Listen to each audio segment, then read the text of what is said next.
So I've actually missed reviewing a lot of cards that have been revealed on the Discord or have their effects confirmed been changed through the Discord. So I kind of want to go over a few of them today, as well as get into the new cards that we saw from aDrive opening the prototype box. So let's just kind of start jumping right into it. So first one here I want to specifically point out here is Javelantis, the Ascended form of Veritaqua.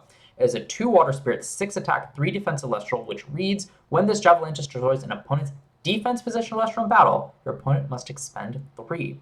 So I was saying how Barabog was like the only burn card in water, and it wasn't quite accurate since Javelantis also exists, and this was revealed before Barabog. I just missed it. I heard people talking about it. I just didn't see the card effect, so I just thought we knew the name. But anyway, what do I think about this card? So 6 attack is not remarkable for a 2-Spirit Elestral, as most 2-Spirit Elestrals can attack over it, but considering I don't think 2 Spirits will be the most common to get out, they're certainly a lot easier with a lot of the tools and such.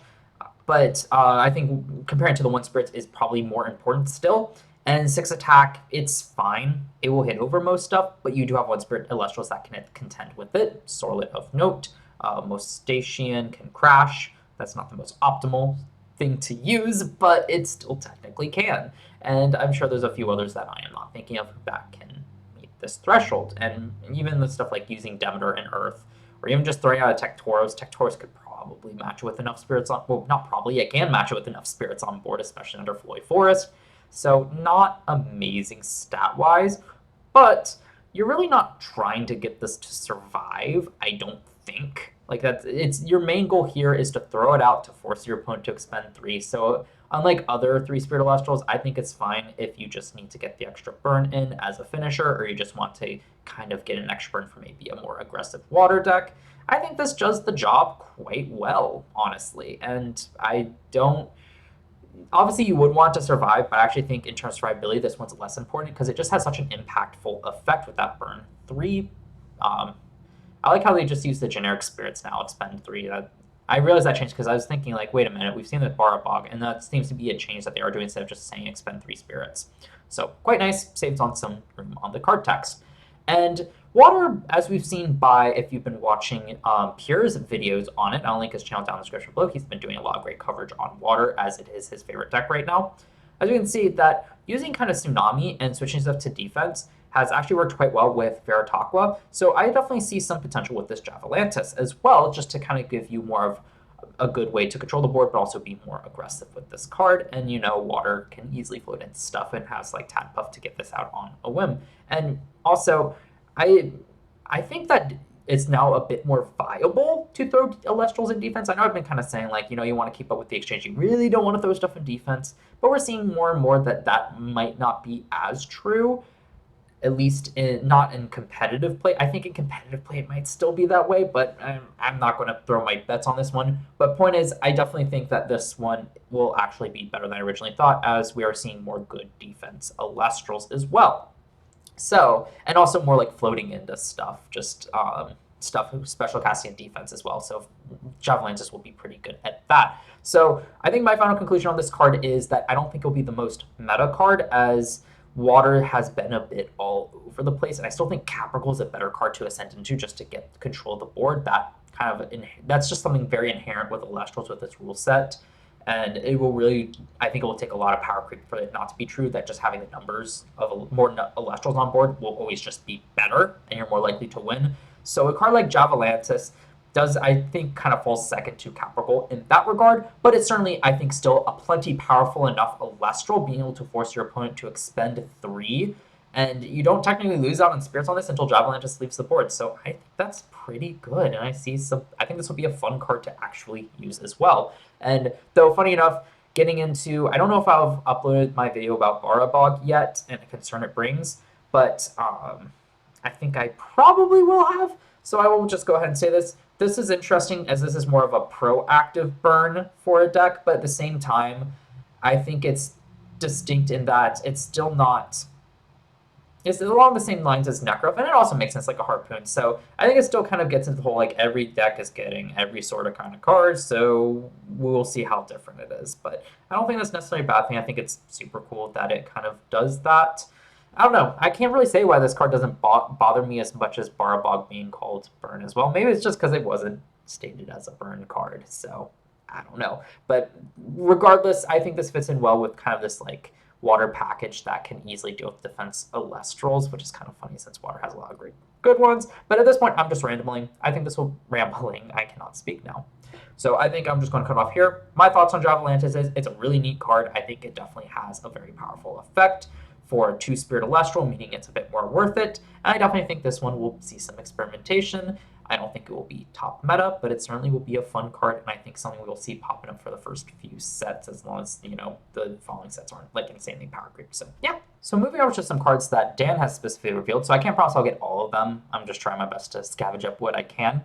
But first we have Pandora's box here. Works effectively the same way. I just want to note that there was a wording update for clarification, which is quite nice. And now it reads, when your opponent searches for or casts one or more cards from their deck, they may choose one of them. Or they choose one of them, not may. They choose one of them and move that card to the underworld instead. So this is how Pandora's box is supposed to work. It just has a ruling update. So if you search off like Aeolus, Smoltuga, Foamy, or not Foamy doesn't search. Smoltuga is a better example there. Search for a stadium off of Jolton, a Divine Elestral off of Elichick. You can just flip this one up and force them to discard it instead. Or if they try to use, say, Pantera's effect, Hydrake, what was the other one? Twindra, Foamy, Capregal, or not Capregal, Foamy works for this one. Anything that would try to special cast from your deck, this card now stops as well. Obviously, you don't get to choose if there's multiples in the case of Pantera, but still pretty good just to kind of say, nope, you don't get to do that. Still, though, you're spending 2 spirits on this especially if you're stopping the cast, your opponent doesn't actually use the spirits. This one stops the cast before it happens. Instead, it's pretty much instead of saying cast, is now saying it changed the effects to say that when you search, you discard instead. So this one, it's a bit expensive. It does interrupt plays, but it doesn't actually help you necessarily get closer to winning. So that's a good note with this card. But yeah, we also have updates to both Aeromare and Glydesdale. Aeromare here, still a 4/5, great stat line, 1 Spirit Wind. But now it reads, when this Aeromare is used to ascend, you can cast it as an artifact empowering the ascension. With the effect, the empowered Elestral cannot be targeted or destroyed by your opponent's Elestral effects. Real interesting here. So now this doesn't work when you just ascend into Glydesdale, which I think is huge. Aeromare was actually a really solid body, and that's the only reason why I saw play. It really wasn't used for that effect. And what do I think about that effect? I think it's a really neat effect. It actually will help out protecting some Elestrals if you need to. I don't think that it's the best protection effect, as Elestral effects only really works for the big ones will be Boombat and Kinleo. There are other ones, of course, but I think those are the 2 most common that we will see. More likely, they'll be using the counter runes or their invoke, or really just runes in general to deal with whatever you ascend into. So not the best effect per se, but it's nice that we have access to that if we want to try to stack some effect or destruction preventing effects. This card definitely helps with that.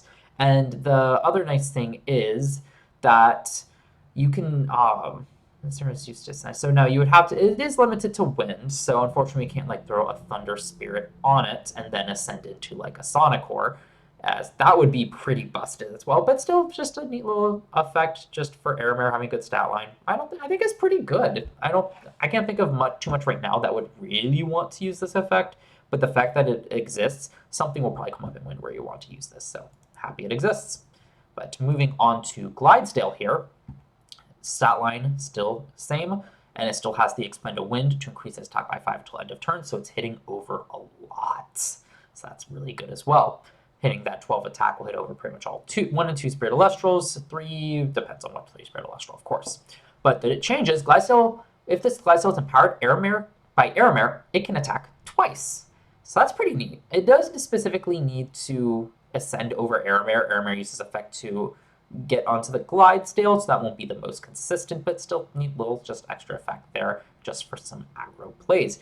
Don't think it would be too good. It would be more realistic if we still had Aeolus with its original incarnation, be able to disenchant 1 to grab the 1 Spirit Wind from your deck, as you can easily grab the Aeromare to set for Glydesdale. But with that change, I just don't think that it's really worth it for the payoff that these 2 cards would give you. But still, interesting little updated effect. I definitely think it could make a really fun deck to try to play with, just kind of like a Glydesdale, just whack them twice kind of deck. So pretty neat. I think the Aeromare buff is more significant than the Glydesdale buff, but it's still nice to have it. It's still a buff nonetheless. So yeah, this is the big one I've been wanting to talk about, the Capregal change. It is now a 7 attack, 4 defense, so it lost 1 from each stat point, but instead of it just being able to enchant a Foamy from the Underworld, or special cast a Foamy from the Underworld when it destroys an opponent's Elestral in battle, you can now enchant any, or cast same thing. You can now cast a 1 Spirit Water Elestral, and that is huge. That gives us so much more utility. You now don't need to have a Foamy in the Underworld to get value off of this card, which is one of the limiters originally. And there's so many great cards you can do. Sluggle was a huge one that people were talking about because its effect works whenever it's just cast. Doesn't matter if it's normal or special cast. So just being able to recover a ton with Sluggle, even if like you go Foamy gets attacked over, you enchant Sluggle from your deck, recover 3. Then you ascend Sluggle into Capregal. Capregal attacks, bring back the Sluggle, refresh 3 more. It just, Water has been really expensive with all the special casting, and just having like the Sluggle and now Capregal being able to play out the Sluggle is huge to get back that, to be able to kind of keep up on the spirits for all these special casting stuff. And I love that about this card. It just makes this card so much better, so much more utility, and makes it still just super scary.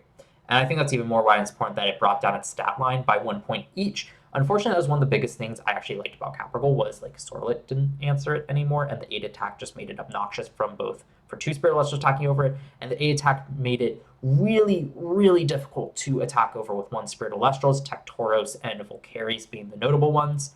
And I mean, there's games where my opponent would try so hard and they just could only match it at 8 attacks. So definitely in those scenarios, the opponents don't have to work hard to attack over it, but obviously you would rather them have to crash it than just attack over it. But I think it's still a necessary change, as Capregal would just be insane otherwise. And let's be real here, even if it attacks over, a lot of times I found that if you can just get the 1 special enchant, like, you're already golden on board. So I don't think that's a bad thing. I think it's a necessary change to keep this card in check, but it's still just an amazingly strong card. And honestly, I would say overall this is a buff, not a nerf. So really like that one. Really excited to continue testing and building stuff with Capregal. And as you can see from the chat here, since Johnny knows, I've played a lot of Capregal and really like this card. Literally, this was revealed, and he just added me being like, hey, check this out. Also, good note, it just said attack might be too good, and it really is just being able to get in that 1 extra attack. If your opponent has no other Elestrals, that's 1 from the Spirit deck, or you might be able to enchant something that might be able to attack over. Not too likely in Water right now. I mean, Galaxy, but do you really want a Galaxy with a Capregal, since it changes Capregal's attack to 4? But hey, just it's still really good. All the good stuff about this card just remains intact. A little fun note here that I saw, this was actually another consideration for Voltempest, not the one they went with, just a different artwork, which looks pretty cool still. And it actually had a completely different effect here. Instead of it being a burn card, instead it says you can destroy 1 card on your opponent's field that's not enchanted with the electric or thunder or wind spirit. All your enchanted Elestrals. This is how you know it's not the current card, because of how it's phrased. Well, actually, never mind. This is consistent phrasing. I was thinking something else. Anywho, it says all your enchanted Elestrals with thunder or wind on your field gain 2 attack as long as Voltempest is enchanted. Pretty neat, just kind of seeing that. That destruction effect is actually really, really good because it's completely free. The other effect to gain like 2 attack was it all enchanted Elestrals with thunder on your field gain 2 attacks on his field. So it's a 14 attacker. That's pretty good actually. That's a pretty good stat line as well, to not easily be griefed by smaller Elestrals. 3 Spirit Elestrals obviously can probably attack over this, but I don't think 3 versus 3 Spirit, having 2 3 Spirits Celestial on the board is going to be that common. But still, just kind of interesting little extra attack buff. I don't think it would really matter, because most of the time this Voltempest will go away before you can get more on board. But still, you just kind of see an older version of this card. I think the one we currently have is definitely going to be a better version of it for sure. So just kind of want to throw that in there, just a little prototype card. But you do know, this is an older version of the card. The official release that I reviewed is what it is, until we know otherwise. And this is not, you can even see here that Dan was just talking about, like, this is they did the redesign, this is the original version. And I think we can see that, yeah, prototype right there. So, yep. But yeah, this was it from just stuff I dug up from the Discord. Let me move over to the reveals from the live stream. So shout out to Golblitz here for all these images, as him taking these screenshots made my life a whole lot easier and just an easy place to start reviewing them. But for context, it's still up on Dan's the aDrive Twitch channel where he opened a prototype box. So these are all prototype versions, not the official effects. We still waiting on confirmation for those, but we just get to see and get an idea of what the rest of the set is looking like. And these are all the new reveals that we caught. All the cards that are existing would have the same effects as they're all prototype cards. None of those were changed, so there's nothing notable there. But let's actually start talking about it. So first we have Titanostalk. It is a 1 Earth Spirit, 2 attack, 5 defense Elestral, and it is pretty poor quality. It's holding it pretty far away from the camera, and it might be a bit hard for some of you to read the effect, and thankfully, though, I can read them, so we'll be able to discuss them. So the effect reads, as long as this Titanostalk is enchanted, your opponent must play with their hand revealed at all times. This is huge because that means you have perfect information what your opponent has and can make the best possible plays. It has 5 defense, which is really good for Earth. So this card, I feel like it doesn't have an immediate impact on the board. It really forces your opponent to try to deal with it, or else you're just going to have all sorts of information and you can just make the best plays each time because of it. Obviously, if your opponent still has stuff set before that, it's not going to do you any good. But I still think this card is low-key kind of, not low-key, it's high-key kind of insane. And it's something I'm really excited to try to incorporate into decks as just, even if you just enchant it once, like you used a counter in last turn, you need to Earthquake something or Laurel something, just throw this down, get the information you need, and just go from there. That sounds really good to me. So really like this card. I kind of expect this one to probably be changed because it's a little too good in my opinion, but we'll see. Especially that 5 defense, like wow. Maybe it might see a defense change and such, so we'll see. Probably would be not as crazy if it maybe just gave you a peek at your opponent's hand when you cast it.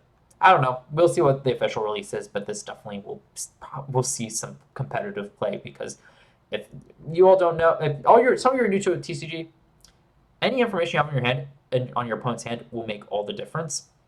Especially like a game in Elestrals where you need certain counters to things, just knowing if your opponent has it or not is huge as well. So yeah. All right, next one is a Water Elestral, Typhlant. Typhlant. It is a 1 Water Spirit, 3 attack, 2 defense Elestral, so not amazing stats. But it reads, when this Typhlant is normal or special enchanted, that's how you know it's a prototype card because it's using enchanted, not cast, but you can discard 1 card from your opponent's hand at random. So more hand destruction. Interesting that it's in water because hand destruction right now has been exclusive to Thunder as well, other than Golden Apple of Discord, that was a neutral card. So interesting that we got a water card for it. I don't know how much you want. I mean, okay. No, I was about to say, I don't know why you would want in water, but water has some great defensive tools for like a hand control stall deck. That's not too bad to have it in water.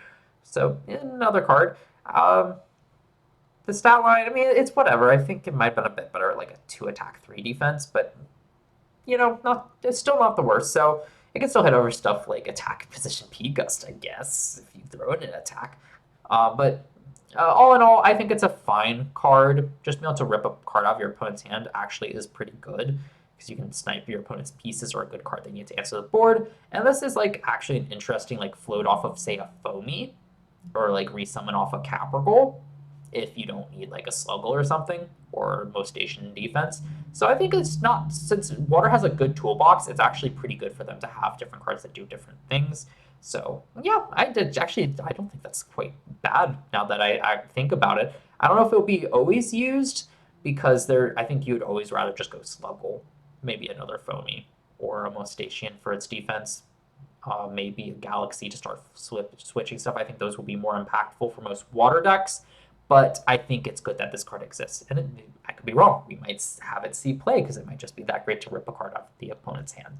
And as for like a Thunder Water hand destruction deck, I don't have much hope on that one. We don't really have too much of a payoff for it, but hey, this is a strategy that could be further expanded upon with more sets. Moving on to another generic counter in Charon's Obol, and it reads, until the end phase, you can draw 1 card for each Elestral that is destroyed in battle on your field. So I actually think this one is very poorly worded. Well, that's a bit harsh to say. I don't think it's as well worded as it can be. I think this way it's worded now leads to a lot of confusion, and it's admittedly a very hard concept to phrase. The best I've got, and I don't think this is the best one, is until the end phase, every time one of your Elestrals is destroyed in battle, draw 1 card. I think that's a bit clear personally. I could be wrong though. Just how I would interpret it. But still, just really neat, just to be able to kind of refresh your hand and such. I think this card will be better as time goes on. As of right now, I don't think it's that great, just because or let me back up here. I think there are better counter runes to run right now that have more impact on board, and I think right now at the stage Elestrals is at, trying to not fall behind on board, allowing your opponent to get more Elestrals will be one of the utmost important things, especially as we don't have board wipe cards right now. That being said, though, cards that like to swarm the board, like you've got your Majorsa deck, this one's pretty neat, actually, just being able to refresh your hand as your opponent tries to clear it. But at the same time, a lot of times your opponent might just be throwing out one Elestral attacking over it, and I don't think this one just for one spirit replaces itself in hand, and that's kind of unremarkable. So I think the cases where this card will come up that are good are few and far between, but I definitely see more potential as this card as we get more and more stuff, as maybe it might become more common to have multiple Elestrals on board attacking each turn. It might be a bit easier to do that, or Elestrals attacking multiple times might become more common. Then I can see this card probably being more worth it just to kind of refresh your hand in some circumstances. But if you're playing like a Swarm deck specifically, but as of right now, I think we're going to see mostly in the meta, and even in casual, just the more common thing will be like one Elestral attacking at a time. So I think the use cases for this card will be few and far between. And I mean, there will be situations where like both of you are stalling, and then also one of you will just attack a ton of times to try to get over their opponent's stuff. But I think right now the most common, at most you'll see like you'll get 2 cards off it. And for one spirit, that's not too bad. I just don't think it will come up enough to make it worth it. Next up, we have the Ascended form of the Typhlant, Eyevory. So kind of pun name there. I like that. It's a 2 water spirit, 6 attack, 10 defense Celestial that reads, when this Eyevory is destroyed in battle, you can expend 1 water to special intent a Typhlant from your underworld. So this is a huge defensive volume. A 2 spirit at 10 defense. Whew, that's going to be hard to attack over. And 6 attack, it's not amazing. It's not terrible, though, so that one's fine as well, but you're mostly going to want to throw this down as a wall. And I fully expect this effect to be changed because I think it is bad. One, you have to expend a water spirit, so you have to use 2. This is a 2 spirit Celestial, so you're losing 2 spirits from it being destroyed, and you have to use 2 spirits to go into a Typhlant, which sure you get to remove a card from your opponent's hand, but that's a lot for not too much. I mean, sure, it floats, but like Foamy does that same thing. But you only lose 1 spirit from the Foamy, and you only have to use 1 spirit to enchant it. That's just so much better value. So I think this one's just kind of the effect is so criminally underpowered. Sure, it's got a better stat line, but you'd kind of expect that for this card. And the final kind of point for this card is just like when Pandora read, just it has to be destroyed in battle. This card is so counterintuitive because with the 10 defense, your opponent's most likely just going to remove it with a card effect anyway, and you just don't get the effect. So the special enchant is overcosted for what you get, and the effect is counterintuitive to that end. So I think this might be changed to like the Pantera to read when it's destroyed by card effect, in which case that is a bit better for sure. And as long as it removes also the expend 1 to enchant a Typhlant from your underworld, that's at least a bit better. You do need a Typhlant in your underworld to be able to get it, so that's another thing. And at that point, it's just like, and it's reactive, so even if they do make those changes, it would be better. I still don't think it's amazing, though. Maybe for a stall strategy, but just you need to get a Typhlant in your underworld. I don't know how often you'll be able to do that. Maybe change it to like lower its attack so it's purely just defense. Change it when it's destroyed by card effect and it can chant any water Elestral. That would be really good. It might make water a bit too good with both Capregal and this, but at the same time, it's still 2 spirit commitment, so it would definitely make the card more worth it. So we'll see how it gets changed. Interesting concept. Really like the giant wall aspect to it. That can also flow into something, but as the effect reads right now, I think it is not good and not worth the resources you have to use for it, and especially for that payoff. Next here is the Sorlet Ascension Chrysoar. It is a 7 attack, 4 defense, 2 wind spirit Elestral, so that's actually a pretty decent stat line. 4 defense isn't amazing, but it's better than nothing, and 7 attack is a good break point. That's where you want your 2 spirit Elestrals to at least be at. And it reads, if your opponent does not have any wind enchanted Elestrals, Chrysoar can attack the spirit deck directly. This is a really interesting card. It's a bit... If your opponent has stuff on board, obviously you'd rather attack into it to prevent your opponent from being able to like ascend or go wide and such.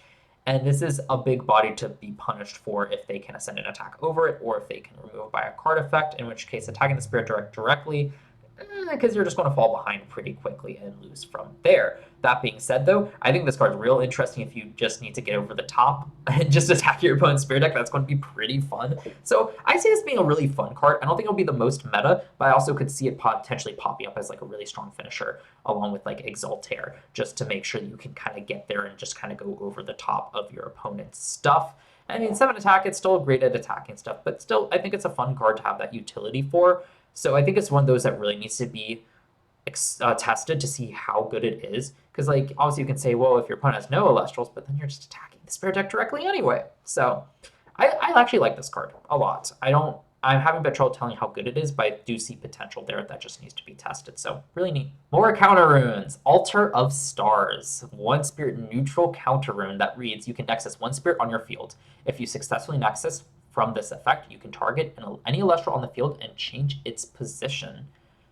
This is actually a really neat card because I wanted more Tsunami-like effects, and this card accomplishes that. And sure, it doesn't affect everything like Tsunami does, well, except water spirits, water enchanted Elestrals, of course. But at the same time, why if this card did that, it would be like, why? Every deck had access to it, and Tsunami. It definitely, there's some balance issues there, but also the counterpoint is, honestly, this feels pretty weak since you do have to Nexus a Spirit on field, and I feel like to set up a counter rune and hope to be able to Nexus is a tough ask, because that means you need to have Spirits on board that your opponent could possibly get rid of.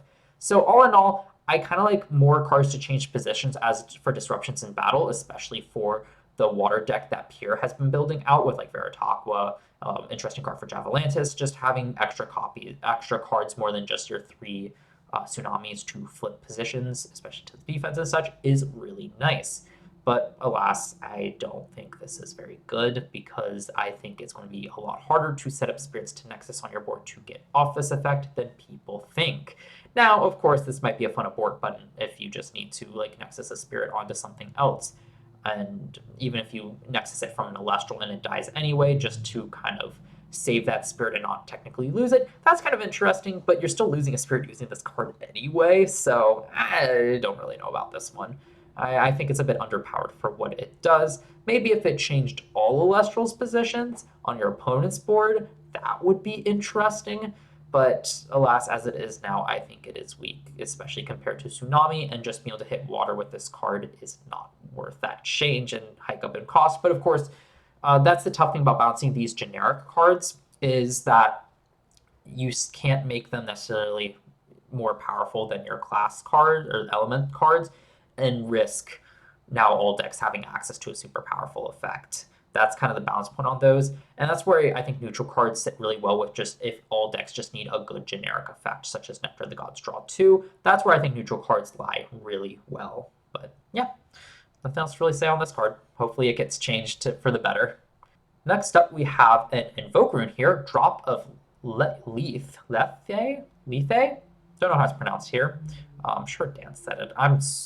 I need to hear it more to have it memorized, but here's what the card does. It's a 1 spirit, just generic Invoke Rune that reads, both players discard their entire hand to the underworld, then each player draws the same number of cards they discarded. I love this card. This is like, when I saw this card, I was like, this is what so many decks have needed, because one of the biggest limiters for stuff like Capregal with the Foamy is you need to get a Foamy in your underworld, meaning you have to go through enchant Foamy first and then get into Underworld either through Ascension or having it be destroyed in battle. Same thing applies for Typhlant and the Eyevory. That's another good example. The big one for me was the Amphirix. I'm going to bounce back on that name every time. Amphirix, just going to call it that. Amphirix as well. You need to enchant it, and to me, that's not necessarily a bad thing. There we go. Okay, back in focus. But my big thing was you need to enchant Amphirix to get to the Underworld first, and that card's just going to feel so much better if you can just get it into the Underworld without having to enchant it, because it's not amazing on board. It's one of those that you kind of have to sneak in a turn where you can afford to play a less offensively stat Elestral that might not have a really beneficial effect till later. But this card here fixes that problem. If you have both these in hand, you can just throw them to the Underworld and you're good to go. And it can also disrupt your opponent's hand as another use for it if your opponent's holding on to great stuff. Now, of course, you won't always want to use this, as you might have Elestrals in hand that you want to save to enchant. But I love that this card exists, For one spirit, it's both disruptive, can help set up your underworld, help you see new cards if you really need it.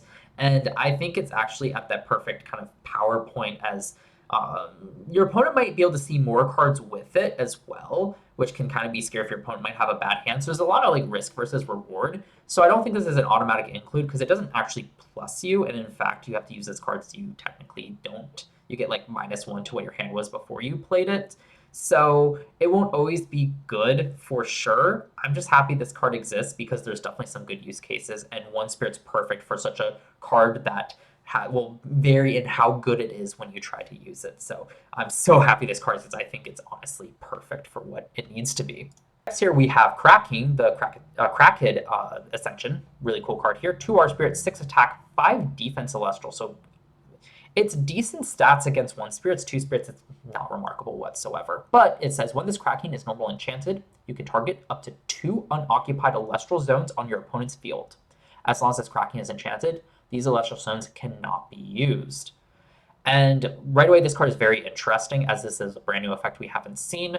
And part of me wishes that it might have had like really high defense, as that way you might be encouraged to throw it in defense to stall, or even just better stats all around so it's not easily attacked over. But at the same time, that might be too good right now if it did. But at the same time, you can still destroy it by effects. But I really think this is a neat effect. In terms of the card, I think it will just be seen in more like, for the time being, more just fun strategies, as I think removing 2 zones from use isn't really good enough. Your opponent really just needs a card to either attack over or destroy it, and you get the zones back anyway, and you can easily do that with 2 zones as well. But at the same time, if you're up against a Swarm deck, this is a pretty cool card to throw out here, especially if they don't have some answers. So this is one of these cards that I don't think is just blankly good. It just depends on what you're facing, and I'm glad it exists because it can definitely help keep other strategies in check. So really like it. I think it does hit a pretty good power point for what it needs to. Could possibly use some tweaking on the stats to make it a bit better, but all in all, I'm happy it exists. So, and it covers a niche that needs to, I think, exist as well, because strategies, you kind of need counters, so for every strategy, or else just one strategy would always be better than the other. So, yeah.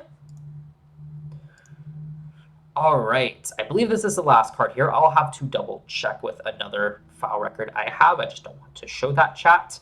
But we've got Scavagem here, the ascended form of Rummagem. It is a 4 attack, 6 defense, 2 Earth Spirit Elestral. So it only gains 2 defense from Rummagem, so not amazing. I don't think this is amazing for a 2 Spirit Elestral stat-wise at all. But it reads, when this Scavagem is normal enchanted, you can search your deck for any 2 cards and add it to hand. And this won't always be good because obviously you have to ascend into it. It's a bit slow. But just having a card that exists that can search out any 2 cards is really strong and can really help some decks. And I think it's perfect that it is an ascension form. So if it was 1 spirit, this would be way too insane. Every deck would just want to search out 2 cards. So I think it actually puts itself in check very well with it being the 2 spirits, and will lend itself to certain strategies that really want to search out the 2 cards. So this is another one where I feel like the power is perfect on it. It's very fair with a really good effect to really help out some decks that want it, but not just be a go-to card for every single deck as well. Though I will say, even though it feels like it's at the perfect power level, I do have a bit of a concern that a lot of these are just too fair, and in which case that too fair, if cards are too fair, it can lead to a very boring metagame and game in general. So there is that, but we'll see with testing. I am happy a card like this exists, as it's just a great way to see. It's a good judge for these kind of effects as well moving forward. And again, this is a prototype card, so we'll probably see some change with it as well potentially, which might make it a bit better, or a bit adjust the power level appropriately for the game. This one you definitely have to be careful with though, because adding 2 cards to hand is a really, really good effect. So I think it'll be kind of hard to find a sweet spot for it. It'll either be too good or not good enough. But I imagine this might lean towards the not good enough. But where I like this card the most is with fun strategies. This will be great for fun strategies and like casual play. I feel like that's going to be this card's niche, not really meta play at all. But still, not every card needs to be meta. We can have a lot of fun cards that can help us just enjoy playing zany decks and such. See, zany, I was using that, and then Zane's right here, you know. You know what? I'll give it to him. Zany effects. He'll probably do something fun. But yeah. So that is Scavagem. Let me check if there's any more cards. I think that was about it, but give me 1 second. So in between the time of me recording this and actually editing it, Johnny had posted his video, so I was watching it, and I realized I missed over Necklacear Harmonia. Quick shout out for this image, though, goes to Quinu. As far as I'm aware, he's the first one to post this, so all credit for him compiling all this goes to him, and I am very appreciative of it. But Necklace of Harmonia, let's get into it. It's an artifact, a neutral one that costs 2 spirits, like all artifacts, that reads, the Empowered Elestral gains 5 attack. The controller of that Empowered Elestral must expend 2 spirits during their end phase. If they cannot, this card is destroyed. So this one's real interesting here. Originally, I just kind of wrote it off as like, 5 attack. I mean, for 2 spirits though, because your opponent's probably most likely just going to answer your Elestral next turn anyway. And artifacts already have the issue of running into counter runes.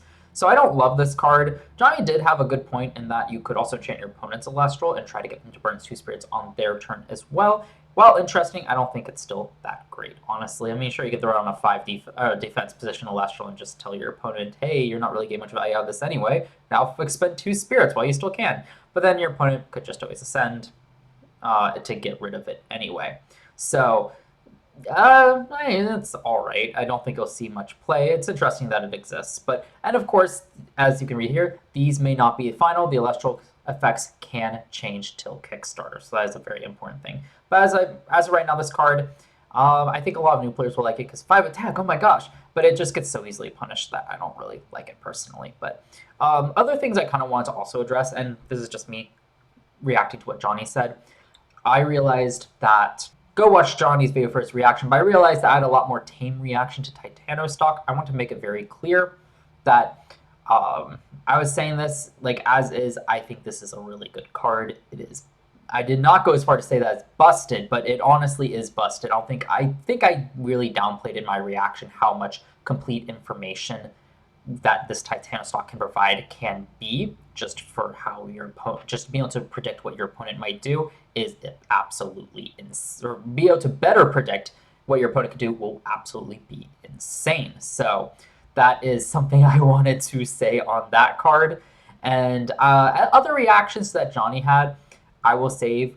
Just a little teaser. We might be doing something where we're kind of discussing our thoughts on these cards, so stay tuned for that being a possibility. So I don't know if it might be up before this video is, it shouldn't be, but fun little teaser. So I just really wanted to address the Titanostalk because I think I really downplayed how busted this card actually is and should be changed. And it sounds like Dan has actually listened. He usually does listen, so I think this card will be changed for something like Earth. I think I kind of hinted towards it by saying if it said when it was enchanted, you get to look at your hand, but even that's kind of nuts.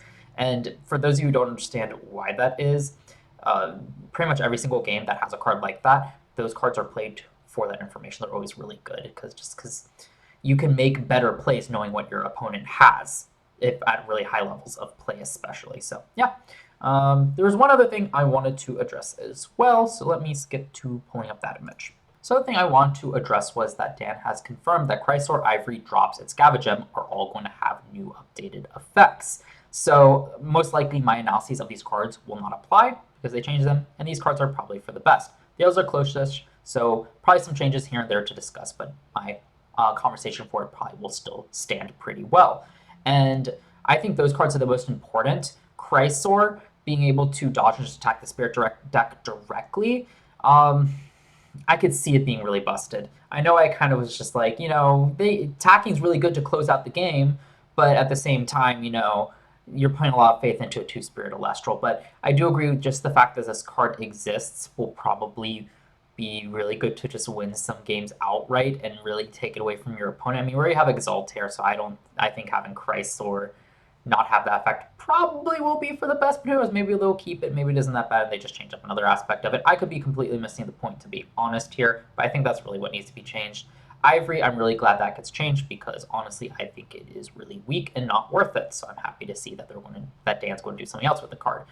Drops, again, I was saying how good this card is, and it might be one of those that we just might need banned. It's like card destruction in Yu-Gi-Oh! So even though I could see this one being balanced, I might just be downplaying, since it costs 1, I might just be honest and doesn't plus you. I might just be downplaying how good it is and not really focusing on the fact that you can get just so much into your underworld that you can then start popping off on. So a change for that one, I could definitely not being a bad thing, as I definitely again see that one having a lot of broken potential as well. It definitely I don't think anyone can argue that this would not be one of the best cards in the game right out of the gate.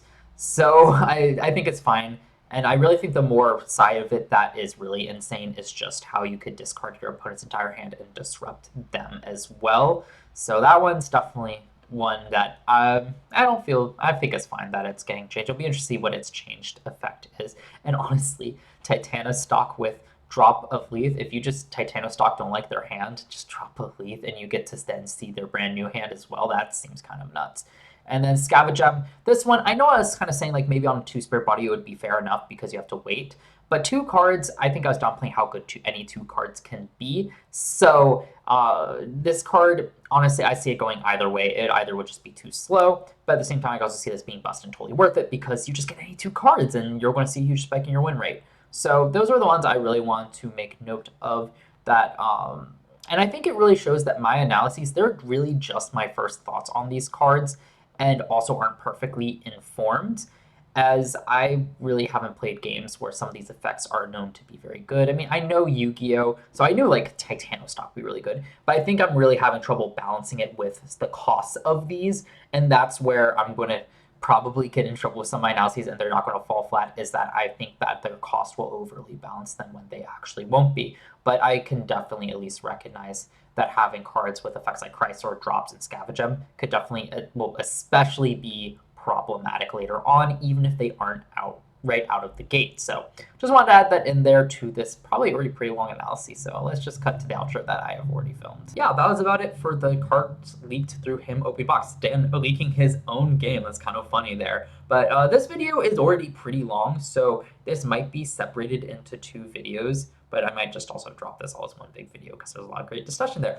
We'll see, but I'll probably film a different outro for that one if I do split it up. But for this outro, though, let me know what you think about these cards. I think they're really interesting. Again, they're prototype cards, so they are subject to change. So we'll see how some of those have been changed. If there's some that you think like you have a suggestion for how it should be changed, I'd be interested to hear about that below. And of course, I just want to hear your opinions on it, and especially what you think of my own opinions. Do you agree or disagree with them? As always, love the conversation down in the comments below. But we probably won't have as big of a card dump until Kickstarter itself with all the official effects, but still stay tuned for me making reviews on each of the reveals as they come day after day. Might not be every single day, but I will be updating that, filming my reactions on those very periodically. So with that being said, though, if you're enjoying my analyses of these cards and me kind of reacting, discussing them, make sure you hit that subscribe button and turn on notifications so you are notified when I upload those videos. Also for this video, if you've been enjoying it, hit that like button.